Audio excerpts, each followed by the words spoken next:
देखो, पुलिस प्रशासन तो रहेगा, क्योंकि उसके बिना देश की व्यवस्था चल नहीं सकती। और पुलिस वालों से यदि ज़्यादा डर लगता है तो पुलिस के बड़े अधिकारियों से थोड़ी जान पहचान अच्छी सी कर लो, तो डर निकल जाएगा। एसपी साहब के यहाँ आना जाना चालू कर दो, बड़े बड़े पुलिस वाले दरोगा वगैरह वैसे ही आपसे दूर रहेंगे, किसी की हिम्मत ही नहीं पड़ेगी आप पर हाथ उठाने की। उसी प्रकार मौत तो भगवान का एक प्रबंधन है, उसके बिना काम नहीं चलेगा। पहले हम कोई उत्सव मनाते हैं तो भवन को सजाते हैं, बढ़िया बढ़िया फूल मालाओं से सुसज्जित करते हैं। सजावट का काम पूरा हो गया तो फिर उत्सव मनाना चालू करते हैं। उत्सव जब संपन्न हो जाता है, गाना बजाना नाचना कूदना करके उत्सव संपन्न कर दिया, फिर तीसरी व्यवस्था सफाई की। अब सफाई कर्मचारी ना हो तो उत्सव में जो आनंद आया, उसका जो फूल बिखरे हैं उनकी सफाई नहीं होगी तो भवन तो गंदा हो जाएगा। इसलिए तीनों प्रबंध हैं, सजावट पहला काम, उत्सव दूसरा काम, सफाई तीसरा काम। ऐसे ब्रह्मा विष्णु महेश हैं। ब्रह्मा जी का काम सृष्टि का श्रृंगार करना, नए नए जो सृजन हो रहे हैं, फुलवाड़ी में नए नए फूल निकल रहे हैं, अनेक जीवों का जन्म हो रहा है, ये ब्रह्मा जी की ड्यूटी है, ये सब काम व्यवस्था उनकी है। सृष्टि का श्रृंगार करते हैं, सजाते हैं। और भगवान श्री हरि नारायण जो हैं वो इसका उत्सव मनाते हैं, विहार करते हैं। और जब उत्सव संपन्न हो जाता है तो फिर भोले बाबा का काम है सब संहार, सफाई। तो सफाई यदि नहीं होगी, एक जरा कल्पना करो, सब ऐसी जन्म लेते जाएं और संहार ना हो, मृत्यु ना हो किसी की, तो क्या हालत होगी देश की, जरा सोच के देखो। कितने लोग नित्य मर रहे हैं, तब भी जनसंख्या से लोग परेशान हो रहे हैं।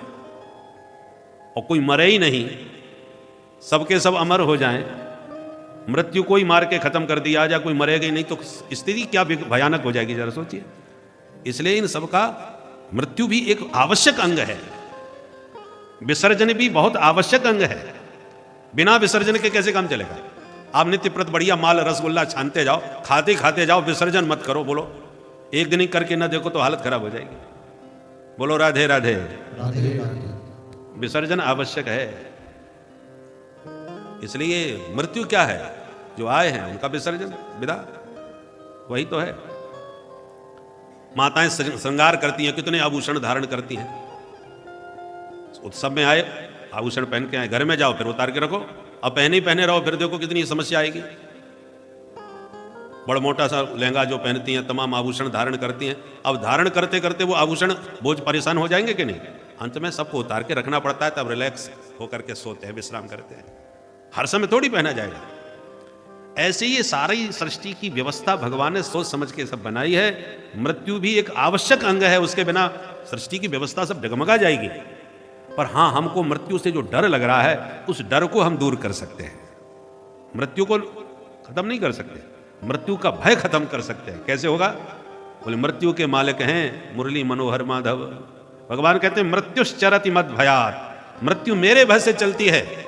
तो मुरलीधर से अपना नाता बना लो, बस। जहां भगवान से तुम्हारा नाता पक्का हुआ कि मृत्यु तुमसे डरेगी, तुम्हें मृत्यु से डरने की जरूरत नहीं पड़ेगी।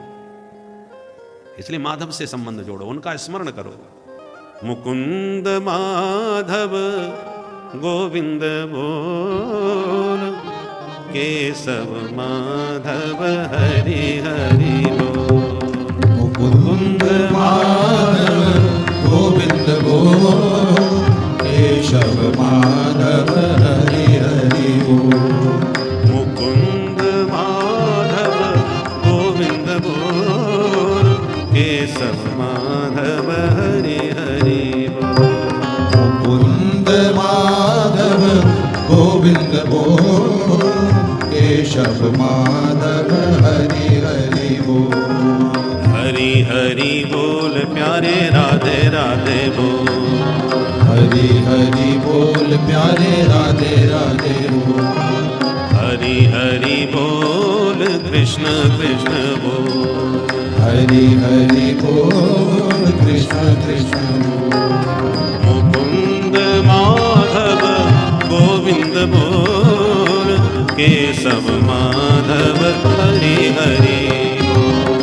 मुकुंद माधव गोविंद बोल, केशव माधव हरि हरि बोल। ओ केशव माधव हरि हरि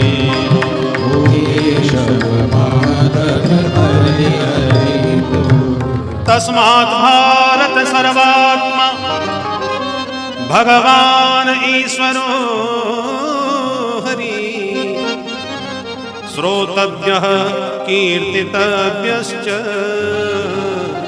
स्मर्तव्यश्चेच्छता भयम् स्मर्तव्यश्चेच्छता भयम्। इसलिए हे भारत परीक्षित, जो भगवान हैं, सर्वात्मा हैं, ईश्वर हैं, जीव के शरणागत के पापों का हरण करने वाले हरि हैं, ऐसे सर्वसमर्थ भगवान का दिव्य चरित्रों का श्रवण करो, उनके नामों का कीर्तन करो, उनके चरण कमलों का स्मरण ध्यान करो। मौत का भय अपने आप भाग जाएगा। ये राहु केतु जो परेशान करते हैं ना, उन्हीं को परेशान करते हैं जो भजन नहीं करते। जैसे पुलिस वाले उन्हीं को परेशान करते हैं जिनकी पहचान ऊपर नहीं होती। और बड़े अधिकारियों से पहचान हो फिर तो उससे दूर ही रहते हैं। जो नवग्रह जो है ना, राहु केतु शुक्र शनिश्चर, ये ग्रह उन्हीं को परेशान करते हैं जिन पर भगवान का अनुग्रह नहीं होता। जो भगवान के अनुग्रह से अनुग्रहित हैं, ग्रह उनका कुछ नहीं बिगाड़ सकते। जानकी नाथ सहाय करे जब, कौन बिगाड़ करे नर तेरो। जानकी नाथ सहाय। कोई ग्रह आपके ऊपर प्रभाव नहीं डाल सकता, बस भगवान का अनुग्रह होना चाहिए। क्योंकि ग्रह जब परेशान करते हैं ना, क्या करें महाराज, शनिश्चरी की 7.5 चल रही है, आजकल घर में बड़ी अशांति है, कोई काम ठीक से नहीं बन रहा। तो वैसे तो भजन करने वाले नहीं, जब परेशान होंगे तो पंडित जी के पास जाएंगे, महाराज आजकल घर में बड़ी परेशानी है, कुछ बताओ। तो पंडित जी बताते हैं फलाना अनुष्ठान करो, फलाना पुरस्चरण करवाओ, फलाना व्रत करो, फलाना हवन करा लो, फलानी ग्रह की शांति करवा लो। तो वैसे नहीं करा रहे थे, परंतु जब पिटाई होती है तो करवाना पड़ता है जबरदस्ती। तो राहु केतु पकड़ के परेशान करके तुमसे कुछ करवावे, उससे अच्छा तुम पहले से करो भाई। पहले से ही प्रभु से संबंध जोड़ के रखोगे तो राहु केतु खुद ही आपसे दूर रहेंगे, पास में क्यों आएंगे। बीमार होने के बाद तो डॉक्टर के पास जाके इलाज करवाना ही पड़ेगा। तो प्रयास ऐसा करो कि बीमारी क्यों पड़ो, स्वास्थ्य का ध्यान रखोगे, बीमारी अपने आप ही दूर रहेगी। नहीं, बीमार स्वास्थ्य का ध्यान नहीं रखोगे, बीमार पड़ोगे तो फिर तो आपको इलाज करवाना ही पड़ेगा। डॉक्टर जो कहेगा सो माननी पड़ेगी फिर बात।